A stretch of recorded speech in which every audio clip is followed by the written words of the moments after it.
PBM. PBM. PBM. PBM. PBM. PBM. PBM. PBM. PBM. PBM. Isn't that right? Do I have that correct? There's a few more middlemen, but that's exactly it. Hello everybody, what's going on? Welcome back to another new season in year 10 in Smite, similar to 10.3, which I believe was the season of Hope. This is another absolutely massive patch. This season is the season of Souls. There is a ton of stuff in here that I will do my best to go through in full detail and really give you guys a lot of insight onto how I see the patch, what I think will change in the game, and how it feels. Full disclosure, I have had about 2 weeks or so of scrims and pro play in houses between SPL and SCC players, so I have a really good idea of how this patch feels before it has even gone live.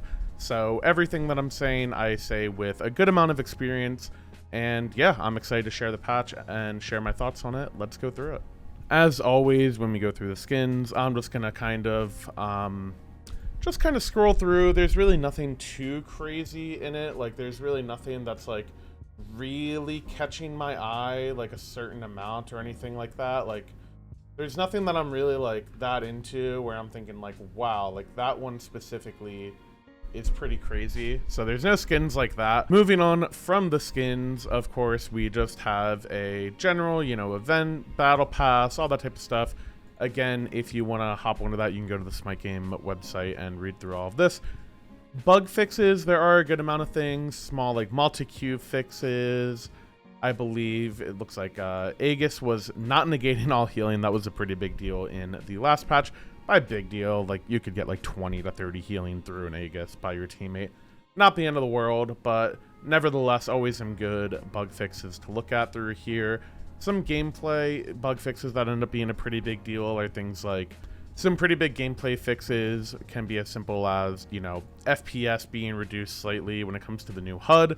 You'll see a lot of these on here. That was experienced pretty often. So if you were somebody who was getting reduced FPS on the new HUD, might be worth giving it a try again if you did want to update and see if it works out for you. And now we get into the real stuff of the patch. So we have new gameplay mechanics, new gameplay features that will apply to all modes in this patch. The first one being the soul surges.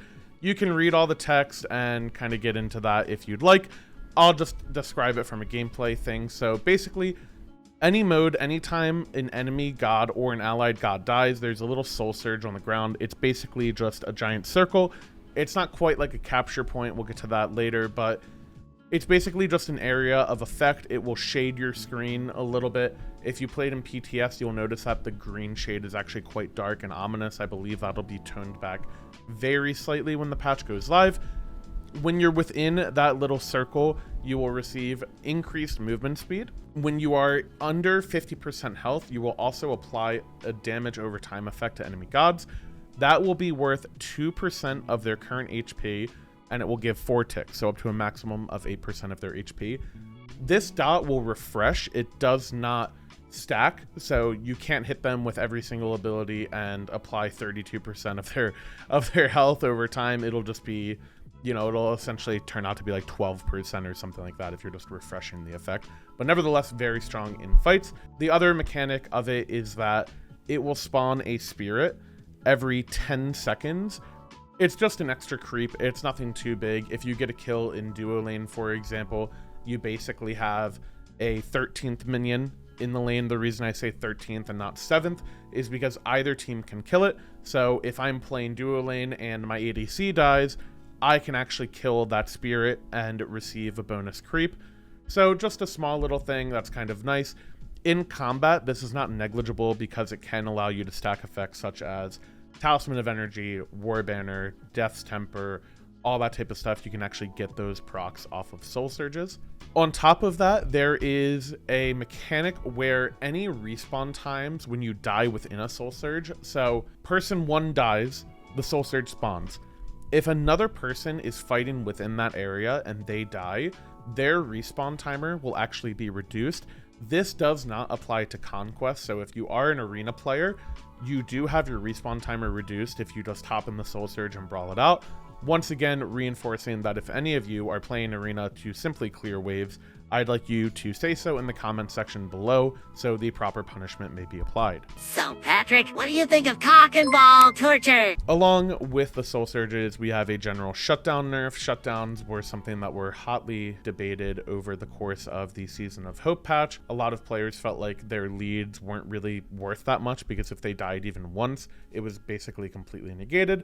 In my experience playing with the shutdown nerfs, you can definitely still feel the benefit of getting a shutdown kill, but I do think that it has felt like your leads do stick a little bit longer. They do feel like they are a little bit more valuable. And then once again, we have a short little ranked reset.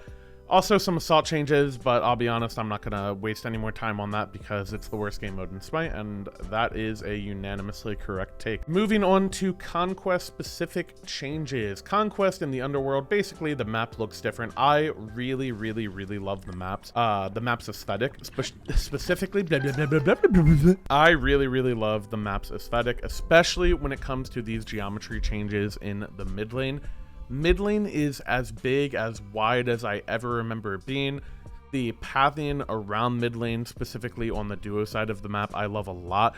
This little beacon point I'll go over in a second, but there's so much area to fight for mid laners. I also feel like it really rewards mid laners to have, they're encouraged to actually lane, I feel like, because the lane is so wide and it is much longer than it was previously on patch 10.5 and throughout the rest of year 10.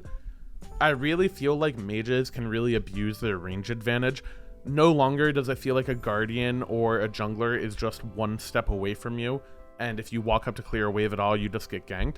I really feel like you can notice the skill difference in your mid laner outlaning their opponent, and I really like the feel of that, not only just for the 1v1, but also just 2v2s, 3v3s, whatever types of fight happen in mid. I think they feel really good. Something that will really encourage that fighting in mid is the Stygian Beacon capture point. You can read all this stuff, it can get pretty complicated. All you really need to know is that at 12 minutes, there will be a capture point in mid lane that is on the duo side of the map. It is basically directly next to mid lane. What this capture point will do is that if only one person is standing on it, it will take you 20 seconds to capture. If you are contested, there will be no progress made towards either team. If there are a 2v1, the team with 2 will be capturing it, but it will be slower than if it was one person alone, for example, I believe. Pretty simply, the more people that are on it, the quicker you capture it. The more people that contest it, the slower you capture it. In order for you to negate their capture progress, you have to bring it all the way back to neutral and then capture it all the way yourself.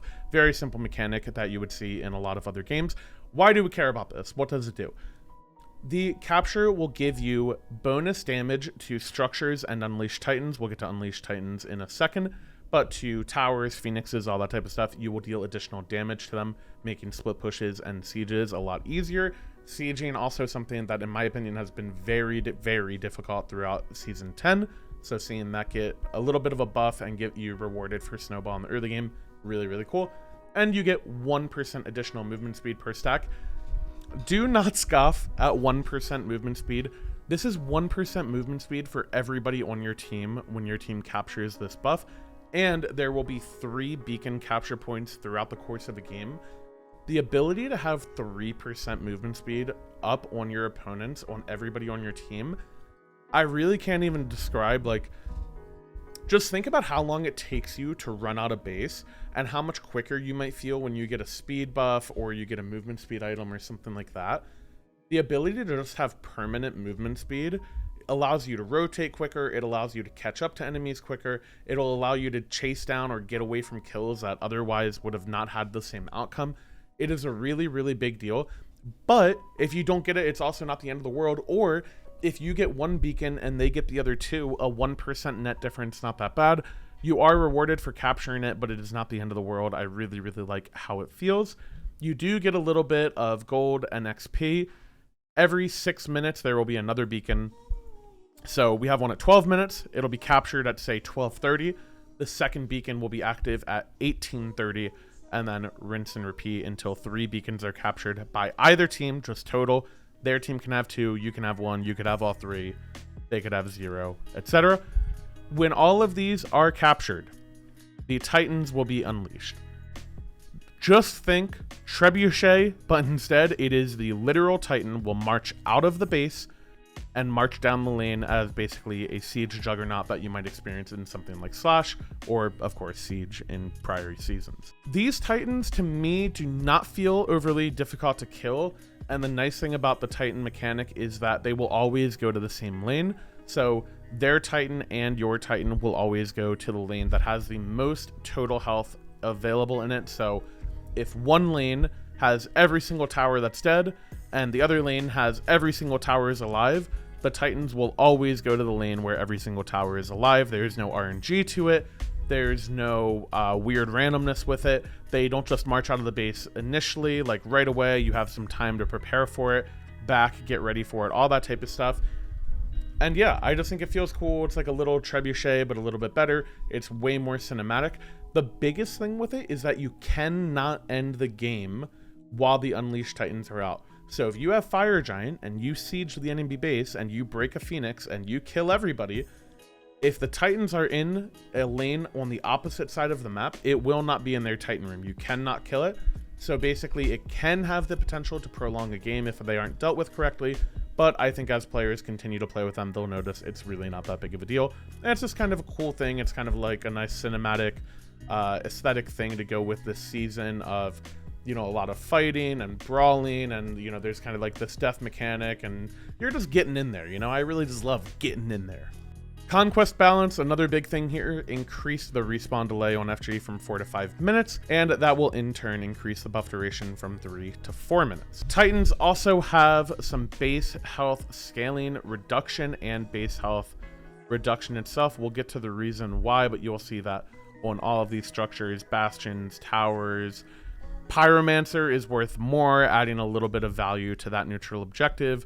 Oracle's worth more, shield buffs, all that stuff. You will notice that across the board, every single neutral camp on the middle of the map is worth more, and your own camps on your side of the base are worth less. This is to encourage, again, fighting and neutral control, promoting a little bit more snowball in the game to make it feel like your leads really matter, because that was a complaint that was pretty universal in the Season of Hope. I am going to come back to these glyphs actually, and we are going to view it from this perspective, which is the reason that all of those Titans and structures and all that stuff, the reason their HP was reduced is because all tier 3 items have the following changes. Physical power and magical power base stats are reduced by 30%. Protections and health are reduced by 15%. They are rounded to increments of 5. The only unchanged items are items that do not give power or prots, which are Toxic Blade and Odysseus Bow. However, Odysseus Bow does scale off of your power, so it is slightly worse. But at the end of the day, it's Oboe, it's broken, it's still good. So what the heck does that mean? You can see here the goals change the feel of the power curve, especially in the mid to late game. Decrease burstness of DPS versus DPS combat, empower tanks and tanky builds by nerfing HP and protections less than power. Okay, here is how this actually feels without melting your brain and going into the semantics of, or the technicalities rather, of, oh, well, actually, mages got a little bit more nerfed than hunters, and actually, tanks, blah, blah, blah, no one cares, okay? Here's how it actually feels. In the early game, people are very slightly tankier. You can still kill people in lane. What you will mostly notice is that the first item power spike on a tank versus the first item power spike on a mage is significantly more skewed towards the tank. If I was a tank and I was previously buying Prophetic Cloak and their mage was previously buying Spear of Desolation, if they were something like, say, a Merlin, they would have the ability to kill me if they landed every single ability perfectly and got enough uptime on me, all that type of stuff. I literally do not think that is mathematically possible right now. I think if you are a tank and you walk in front of a mage, the chances that they can kill you are very, very, very slim. The exceptions would be something like Poseidon, who is of course designed to kind of one burst a tank with their ultimate ability. But when it comes to poke, it is way, way less severe for mages in the mid lane. This does not mean mages are completely horrible, but what it does mean is they will have a lot less control versus guardians and warriors in the early game. When you start to get through the game, The late game, in my opinion, feels almost identical in terms of protections and power and kill time. If you are a squishy, you'll still be able to kill another squishy. If you are a tank, you still will get blown up by a squishy. But there are some changes to items that do allow tanks to kill backliners more easily than they were able to in the previous couple patches. I will get to that in a little bit. It is somewhat conditional, but it can happen for sure. End of the day, most things are the same. The big nerf here is that mages will feel worse in the early game, but it will be different than patch 9.5. If you guys remember patch 9.5 and played it last year, mages were unable to even clear their own red buff. You're not going to have anything like that. You can clear buffs, you can farm, you can clear waves. You're completely fine on all of that.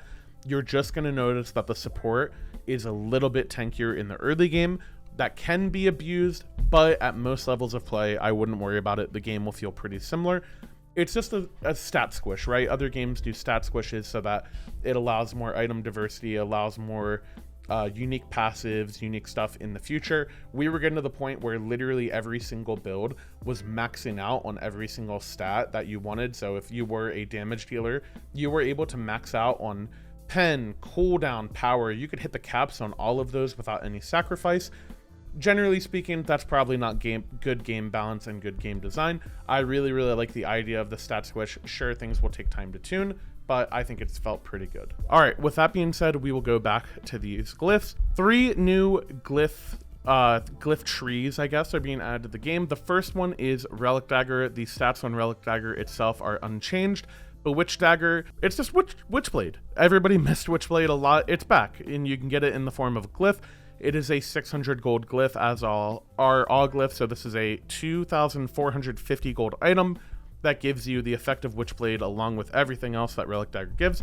Feels pretty good. I have enjoyed playing with both of these glyphs. The other one is Eldritch Dagger. Your relics receive 40-second cooldown reduction, just a normal Relic Dagger thing. But when you activate a relic, your protections are increased by 15% and you gain the ability to see wards for 10 seconds. Essentially, you have a Seer of the Jungle effect on Eldritch Dagger if you were to glyph it. This combos very nicely with upgrades like Bracer, where you're able to put a Bracer down at a Fire Giant fight, and now you can kind of go scout and de-ward the enemy vision, give you a lot of vision control here. Or you could use it for the protection increase, where maybe you're blinking in to engage and you have that additional prop buff and you have your blink on a shorter cooldown, so you can do things like blink Gebot more consistently in the late game. Runeforged Hammer is also receiving glyphs. The first one is Flameforged Hammer. This is essentially like a Shiva one.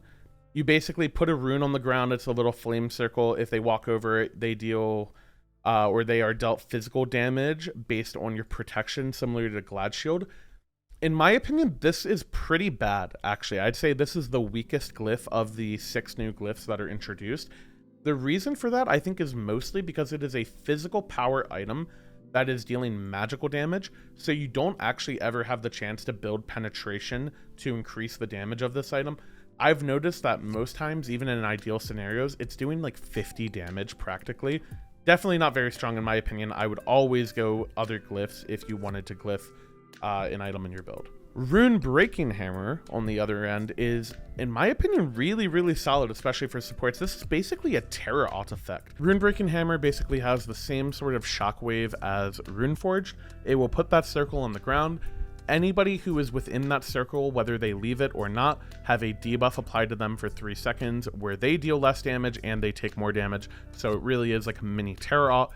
Obvious combos with this are things such as, you know, Horus combo. You can go in, apply this, people have less chance to kind of turn on you and deal damage to you because they deal less damage. You might see it on characters such as Hercules. Really any god that has really good setup as a physical character, it's worth experimenting with this on. But the really big showstopper for the glyphs this patch are Pridwin, and it is Glorious Pridwin specifically. So in my opinion, Pridwin is actually a pretty poorly statted item. It did lose more protection this patch from the stat squish. It is now 25 of each protections rather than 30, but it does also still have 20% cooldown, which in my opinion, again, I don't value that much because I think there's tons of items with cooldown. The big thing with Pridwin is that the shield no longer is determined by your initial proc off of your ultimate. It can take into account things like Achilles 2, or other protection buffs that you may receive throughout a fight. So you can pop your shield once, it'll give you the health, and then it does damage later when it breaks. That damage that it was dealing was originally based off of your shield health. It is now based on your protections, which can be a dual-edged sword. It can be the offensive, kind of variation where you pop things like an Achilles 2 and you get extra damage because of it. But you can also have it mitigated. So if the enemy hunter has Executioner and you ult and get your Pridwin proc and they start hitting you and they shred your protections, your Pridwin proc will actually do less damage than it was doing before. The way people are bypassing this is with the glorious Pridwin glyph, where as soon as your ultimate is finished casting, you explode. This means if I do something like I blink Gebalt, I will stun them, and then I will immediately explode and deal damage based on my protections, and I will apply a slow instantly. And then, if my shield breaks again, I'll explode an additional time. So I'm essentially doubling my damage, where the first instance of it is instant. That doesn't sound right, but I'm gonna let it rock. Other versions of this that I think have felt really, really strong in gameplay are tier rot. You can land as a tier, instantly do damage, and apply the glorious Pridwin proc, and you will do like 70% of somebody's health if they don't Aegis it. It can be really, really crazy. The other version of Pridwin is Reverent Pridwin. This basically is a original Pridwin, except that it just gives you a bigger shield. So think things like Fenrir ultimate. You can get back to that point where he had a few years ago, where if you have full runes and you are a full tank build, you can pop your Fenrir ultimate and you will have a shield that's worth like half of your health bar. Both of these I think feel really, really good if you build your entire build, you base your entire build around it. They are very, very powerful, and these will be the main thing that will have people screaming tank meta in this patch. Nerfed items, I'm gonna briefly just go through these because like I said, the stat squish is pretty universal. You'll notice physical power and magical power, all this stuff, it is going down by about the same rate. I'll just talk about items that I think are comparatively better. One of those I think is actually Aussie. I think Aussie is a little bit comparatively better than it was before, just because it gives you a lot of other stats, whereas something like Devourer's Gauntlet or Bloodforge, the main attraction to that as your physical lifesteal option was that it was a very high power option. Now that that power has been tuned down, you'll probably see people value other stats, attack speed, penetration, that type of stuff. You'll see them value that rather than the raw power on something like a Bloodforge. Bancroft's Talon, in my opinion, I feel like this item actually got more nerfed than almost any because it gets double dipped on by the passive, but it has actually felt pretty strong when I'm playing against it, so maybe I'm wrong on that. Bancroft is still fine, but my initial reaction was that it's fairly weak. Again, I'm just going to go through all this stuff, nothing too crazy. You will notice that Book of Thoth, the power conversion is actually reduced from your mana. This also applies to items like Transcendence on the physical tree. There are some inconsistencies. For example, Breastplate of Determination, the glyph actually did not get nerfed in terms of the actual prot stacks that you get for being hit. This also applies to Phalanx. Phalanx still gives the same amount of protections on the passive itself, only the base prots of the item are nerfed, so comparatively those items are slightly better. Cad Club, the movement speed aura was reduced. In my opinion, Cad Club wasn't that strong of an item, but healers were strong and they wanted to nerf movement speed across the board, so I guess it's kind of fair. If you want to build it, you still definitely could. It'll still do its job. Again, just going through all these, you'll see most of these are generally the same. Something you will see people talk about a lot is that in some of these items, there are actually inconsistencies where the tier 2s of the items will give more power than the tier 3s, or they will give the same power. I'd imagine that'll get changed on a bonus patch or on the following patch. That's just a minor inconsistency that was kind of glossed over. Emperor's Armor, this is an item that not only had the stat squish, but also the passives are no longer defense favored. It is now just 1-to-1 equal. If they have an Emperor's Armor, you have an Emperor's Armor, it is just completely negated, whereas before, the defending team was slightly favored. Gauntlet of Thebes, I will talk a little bit about this one just because it is kind of my area of expertise. This is in some ways a buff when you talk about getting the aura of this item.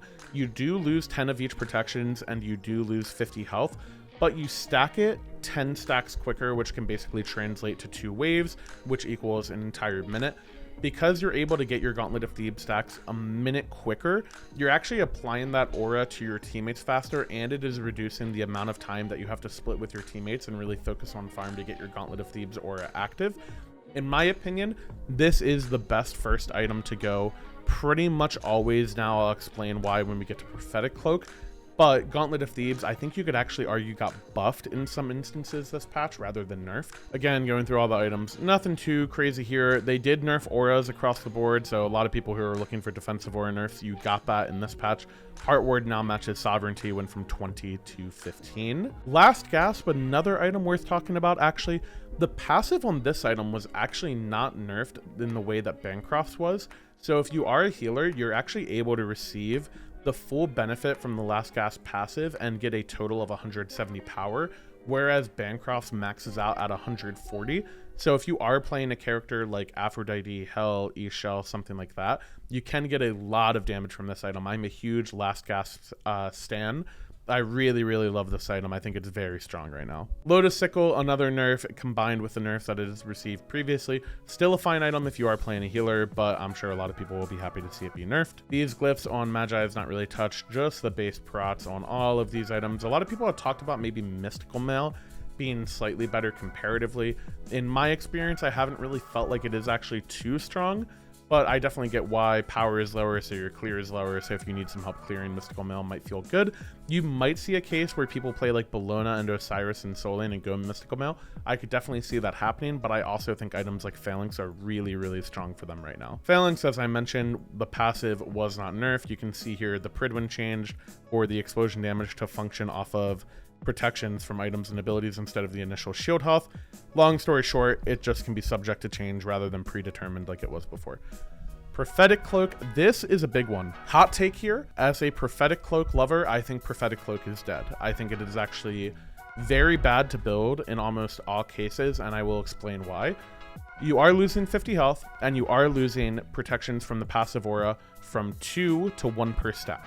So what this is doing is that it is making it so that your ramp up time when you're stacking this item, previously, if you were to get 5 of each stacks, which was quite easy to do, you're getting 10 of your total 30 stacks.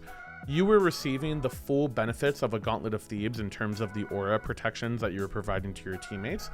Whereas now, you need to get 10 of each stack instead of 5 of each stack. So you went from having to get 33% of the total to 66% of the total just to match Gauntlet of Thebes. And then on top of that, you're stacking Gauntlet of Thebes way quicker. Well, not way quicker, but you are stacking it quicker now than you were in the previous patch. So that sort of timing thing really favors Gauntlet of Thebes now. On top of that, the total protection passive from the aura went from 30 to 20. So if you do the math on this, you need 15 of each stacks on Prophetic Cloak still to get to the total 30 to actually evolve the item, but you're only getting 1 protection per stack. So you will get to a total of 15 before the item evolves, and then when you get both of them to 15, the aura will upgrade from 15 to 20.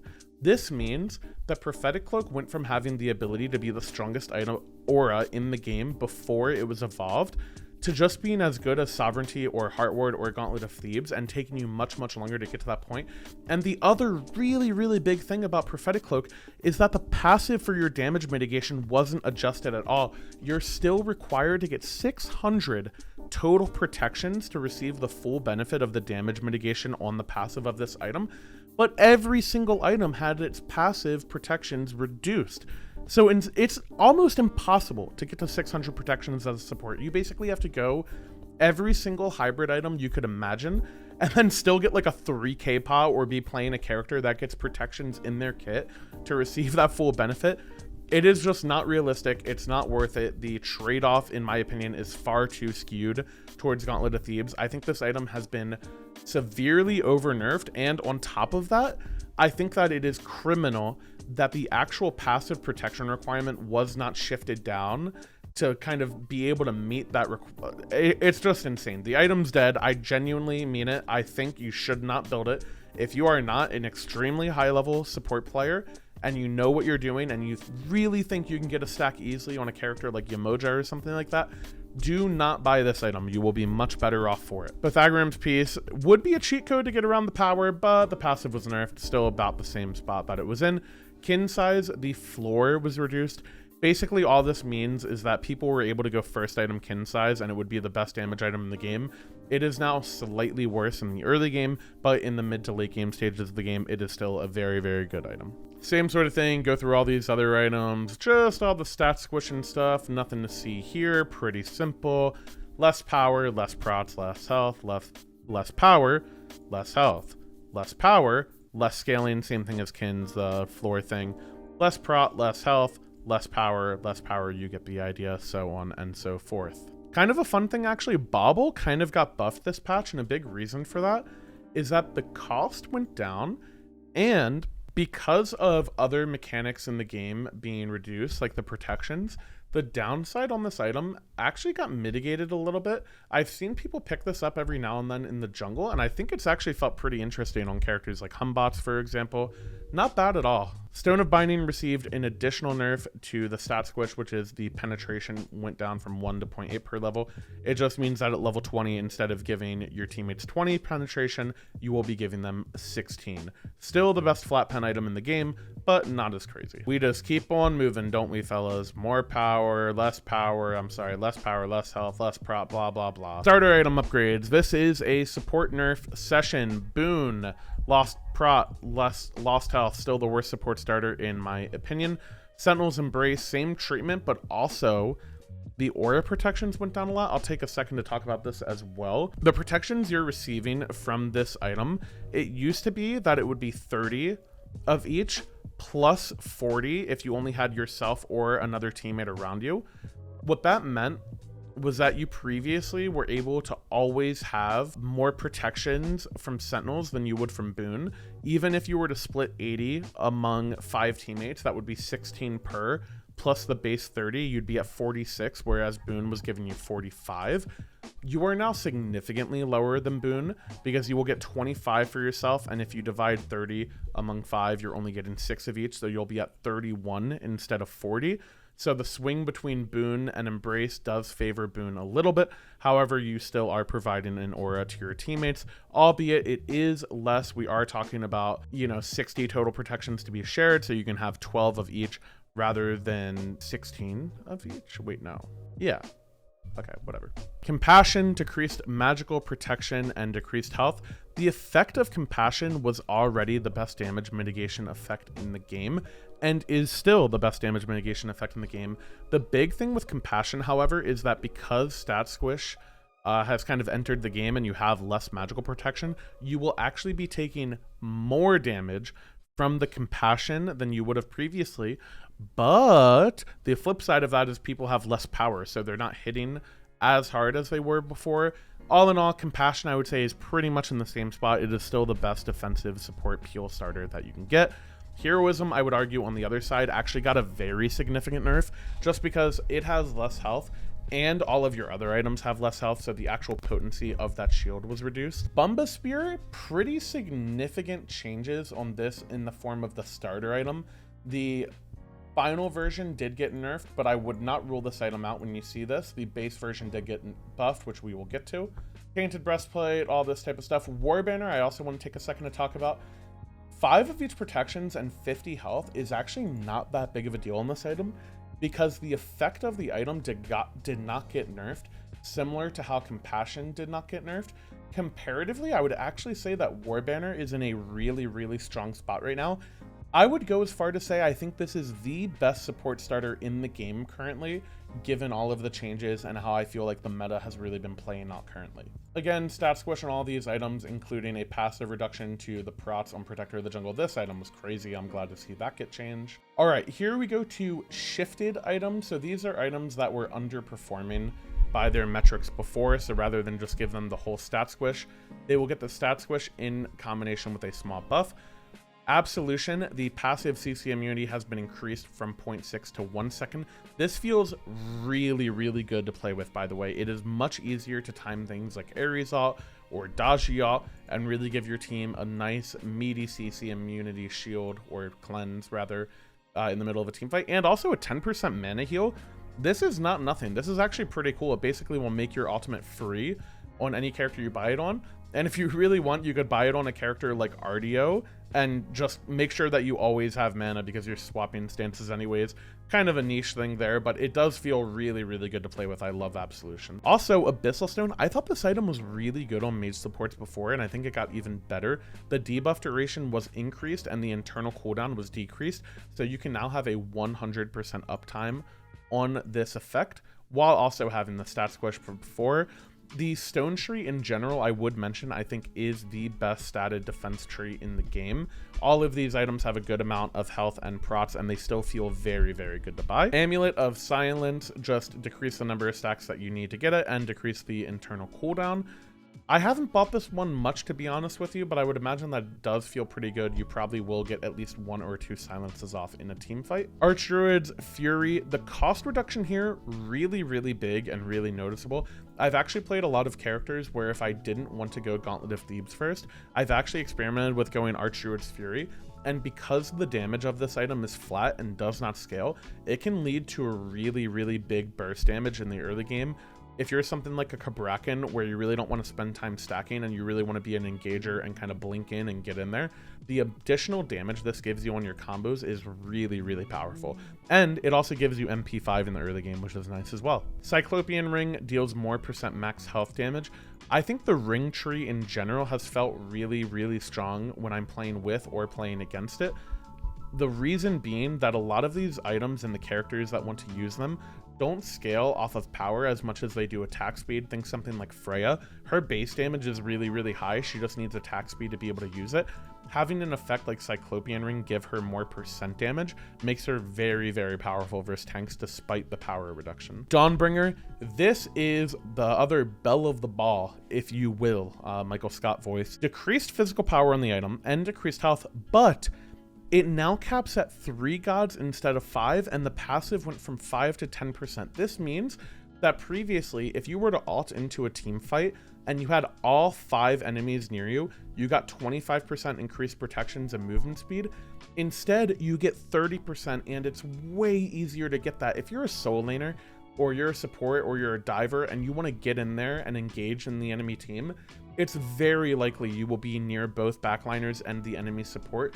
Getting 30% protections and movement speed instantly is very, very powerful.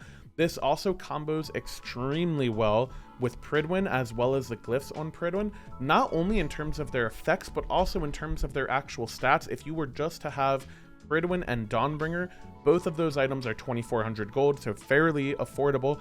It gives health, both of protections, well, it gives health from Dawnbringer, both protections from Pridwin. It gives you CDR on Pridwin, and it gives you crowd control reduction on Dawnbringer, gives you damage and slow on Pridwin, and it gives you movement speed and procs on Dawnbringer. Fellas, this is a certified combo. Flash it on the screen. Combo.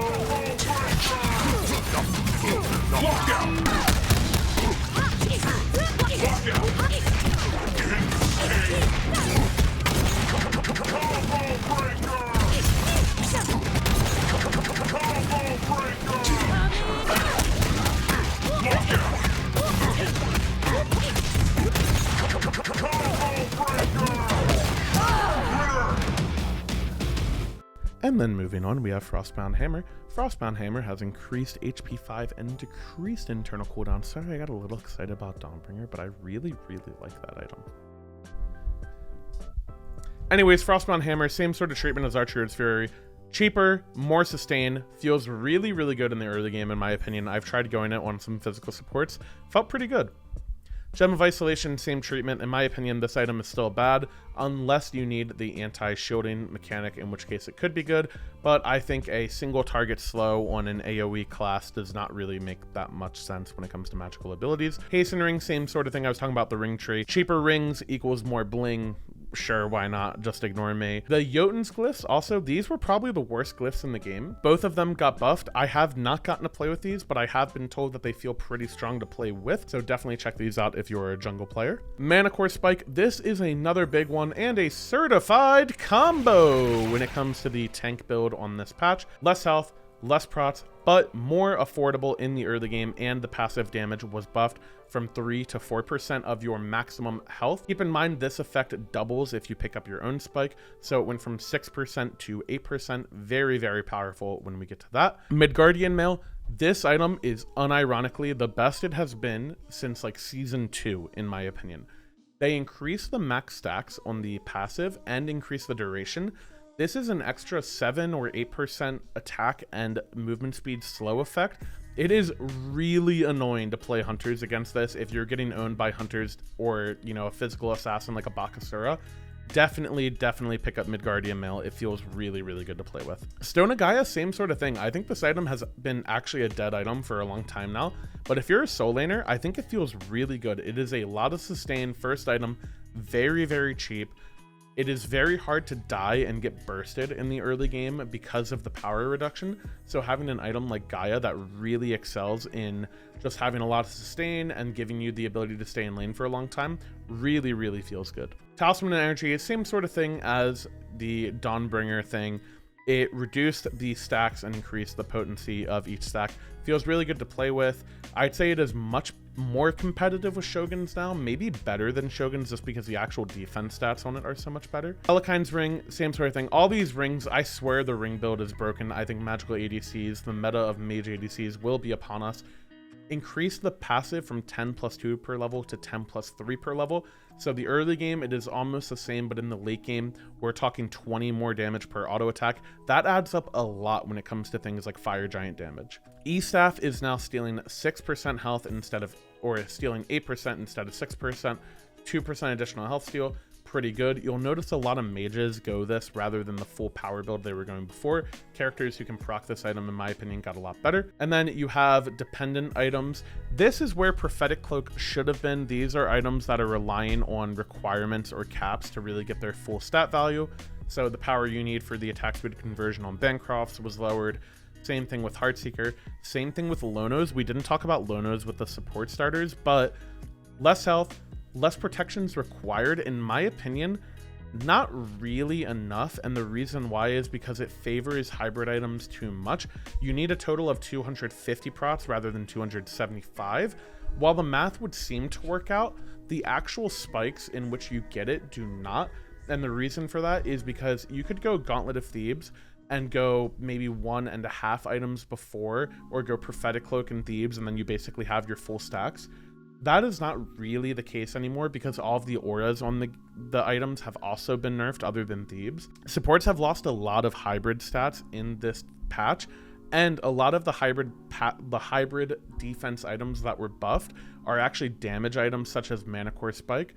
Because of that, you don't really want to sacrifice that damage, and in my opinion, it doesn't feel great to go Lono's Mask. If you feel the actual damage get nerfed in later patches, you can come back to this, but the big thing here, the aura is just not that great. The aura went from a total of 35 protections, making it the strongest defensive protection aura in the game, to only 20 total protections if you have all 5 stacks. Late game, full build, it is still really good, but the types of characters who want to build Lono's Mask are normally either mages who tend to be very good in lane, things like Hell, or aggressive assassins like Fenrir who really want to value their damage. You're just better off going a build with like Pridwin and Dawnbringer and things like that, in my opinion, on this current patch. I don't think Lonos is dead forever, but I do think on this current patch it is weaker and has felt worse to play with. Rangda's easier to get the full effect of this item, but honestly it's just worse than Conduit Gem, even if you do want to play a Guardian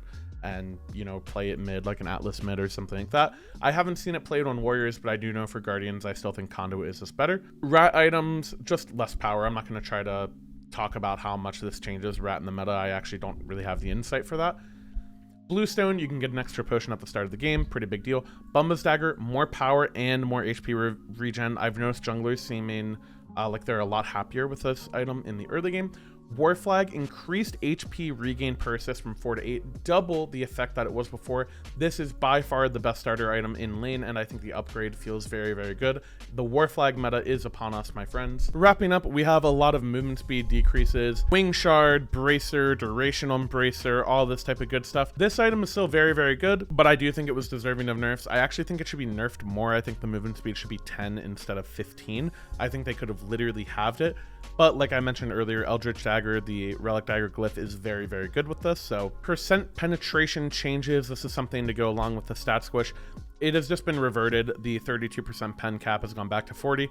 Thank God. I was tired of calling 20% pen items 16 and vice versa with 10. I think the 40% pen cap, the carries still kill tanks very easily in the late game. Like I mentioned, most of the tankiness that you will notice is in the early to mid game, kind of around 5 to 12 minutes or so. God changes to wrap us up. Aphrodite, less movement speed. Hachiman, his one getting slightly nerfed because it was really, really powerful before. Hell, her self and allied movement speed has been nerfed. No more race car Hell. Tyr decreased the physical power and defensive prowess he was gaining passively from his change stance ability. Vamana, this is a big one, decreased base duration of this ability from 6 to 4 seconds. If you completely ignore this little fucker, he will not kill your entire team. In my opinion, Vamana Alt has felt much less annoying to play against. I wouldn't call the character dead, but I do think he's much better in a damage role rather than in a role like Soul Lane where he maybe doesn't have the most burst and he really relied on getting that full duration. He will not get that anymore. Yamoja, Riptide movement speed is nerfed. Small nerf, shouldn't really affect her at lower levels of play, but at pro play, bring her down a little bit. Again, falls in line with the Aphrodite and Hell changes. I think it's fine. Buffs, Execute on Achilles has been increased, a little 5% buffed. On her attack speed increased. His pillar slow late game is crazy. The 40% feels so strong. 5% really does make a big difference. Apollo Mez also got buffed. I think Apollo's actually been pretty underplayed for a good bit. Artemis, more scaling and less cooldown on her 3. Her poke in lane is really nuts with 8-second clear. Also helps her farm a good bit. Bacchus, lower cooldown. I hate this change so much. If you're a duel player, you know why I hate this change. Having stupid cat hits absorb more abilities, I hate it so much. I hate this character. I hate Bastet. Chiron increased the duration of CC immunity, very similar to the Absolution proc. It just makes it easier to play with. Cleo decreased the cooldown on her entering the wall. She can get in there more frequently and decrease the damage she takes while in the wall. Already a pretty strong god in my opinion. It'll be interesting to see if she gets more play. Danza Rocket, longer stun. Love this little guy. Disco, lower cooldown on her ability. This is a big one. Get ready for another Erling Shen jungle meta, 100%. More damage mitigation on his ultimate, more pin duration, and more percent max health damage from his dog. So he hits harder, CCs you longer, and takes less damage while he all-ins. Moving on, E-set, more magical power scaling per hit. Fafnir, you can be in dragon form 20 seconds longer at level 20. I don't actually think it changes his viability a ton, but it will make him a lot more fun to play, which is really cool. Geb, Stone Shield, increase the duration, but not the actual value of the health, and increase the base damage on his ult. This is actually a really big deal. Having more damage in the late game, me go Geb, me smash, love it. Why not? Little buffs to Geb, I think he's pretty strong right now. Oyi, increased base damage from 85 to 265 to 90 to 290. The big thing here is this is actually a multiplicative buff when you are ricocheting people and you're double or triple bouncing them. Really helps out his clear and his damage on enemies a lot. Hoi, I think, has been a pretty weak hunter for a long time now. Should be interesting to see if he hops in the meta. E-Shell Laser go. He's gonna one-tap people. Well, not really because power got nerfed, but she does do a lot of damage. Janice, pen change just to align with the pen cap revert. Kakalkin, he's slipping more. Kuzumo, this is another annoying one. More reflect damage, 5% at all ranks, and his Wadowi Gwave has 10% more damage mitigation. He's tankier and reflects more to you. Explain that one, physics. Adapting voice, you know what I mean. Non-conquest buffs have been removed from Kuzenbo because he's getting buffed anyways. Lancelot increased his passive, increased his scaling, but he lost power, so he's pretty much in the same spot that he was before. Loki increased the duration of his debuff on enemies from his 2, and his Flurry Strike increased base damage. Medusa, more attack speed on her steroid and increased base damage. She absolutely slams if she all-ins you. Mulan decreased cooldown. She boxes very well due to that. Poseidon now has attack speed with his Trident ability. This feels really good to play with. Ra, more protections and more power from the utility of his passive. Raiju does more damage to the initial target, but not the bounce targets. Ravana, more shield health, less cooldown on the root. Set, this is actually a big one. This is his 2. because of his 2 not going down in cooldown anymore, you don't actually have to max this ability second. This will allow you to put more points in your 3, which I believe if you're to all in a fight and you kind of ult and you dash in and you start auto attacking everybody, your 3 I believe should normally out damage your 2. So this is actually a pretty big deal. It changes the leveling order on set and could make him stronger in the laning phase because of that. Samsara on Shiva, this is passive, just made it a little bit better, and his ult shorter cooldown, horrible ultimate, so that checks out. Scotty, her initial hit on her ultimate hits harder. Sobek, every single cooldown on his 1 through 3 got reduced by a second or 2, because fuck it, why not? Sobek solo incoming, fellas. Sobek increased HP threshold to trigger his passive by 10%, so he'll just have it for more of the game than he would normally, and increase the slow on Caltrops on Suki. Attack speed and lifesteal buff on Uller, the character is still bad, his clear is horrible, and power is low. He really relied on power to one-tap people. I really think he is the worst hunter in the game.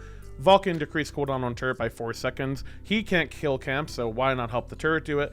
Xing Chen increased duration of the root from 1 to 1.4 to 1 to 2 seconds. Unironically, you should miss the knockup of this ability, because if you miss the knockup of the ability and then just normally root them, they will be CC'd for longer than if you had knocked them up into the root.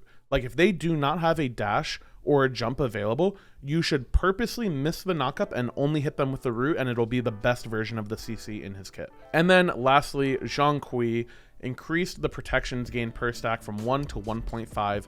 So max protections went up by 20, and wallet firing went up by 40. Guys, this is a massive patch. I can't even begin to explain everything. I'll try to summarize it more in the TLDR version of this review. I tried my best to go through everything, but I have taken far too much time drowning everybody in information. Overall, I would say I really like the patch. There is, as always, things that are a little bit more broken than others, and things that will likely be nerfed, but I do think it feels very good to play. It feels very refreshing. I love the feel of the mid lane in the map, and I'm very excited to play the Masters tournament on this weekend and the one following. I do have my brother's wedding in between these 2 weekends of the Masters tournament. He's getting married in Iceland, so expect a little bit more inconsistent content from me for the next week or so while I'm, flying to Iceland, flying back, playing a tournament, all that type of stuff. But nevertheless, hope you guys enjoyed the content. Leave a comment on what you are excited to play with. Please like and subscribe if you haven't already, and I will see you guys in the next one. TLDR coming up after this one. See you guys. Bye. One if I'm trolling from Professor BM. You can hear the audience. I wonder if there's a favorite.